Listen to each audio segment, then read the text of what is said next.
Buongiorno e ben ritrovati con una nuova edizione del TG Flash di New Sicilia. In apertura prosegue la conta dei danni dopo il ciclone Harry che si è abbattuto con violenza in Sicilia.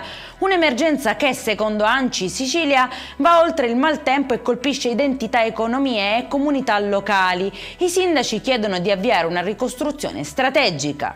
Passiamo alla cronaca. Una donna di 58 anni è stata trovata morta nella sua abitazione a Biancavilla, nel Catanese, dove viveva da sola. Il decesso risalirebbe ad almeno 4-5 giorni fa.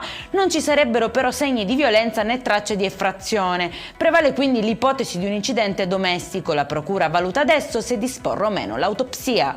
E ci spostiamo a Caltanissetta, dove 4 cani sono stati trovati a vivere in condizioni igienico-sanitarie estreme tra fango ed escrementi. L'intervento dei carabinieri, attivato dopo una segnalazione del WWF, ha permesso di accertare la situazione di degrado. Il proprietario invece è stato denunciato per maltrattamento.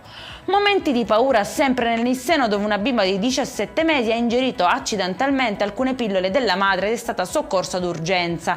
Inizialmente ricoverata al Sant'Elia, poi è stata trasferita in terapia intensiva pediatrica a Palermo. Le condizioni sono sotto controllo e l'equipe sanitaria segue l'evoluzione del quadro clinico con la massima attenzione.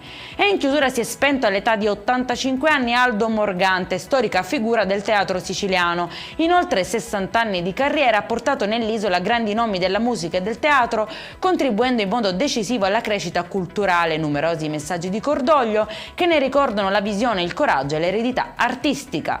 Per questa edizione è tutto, al prossimo appuntamento alle 19:30. Buona giornata.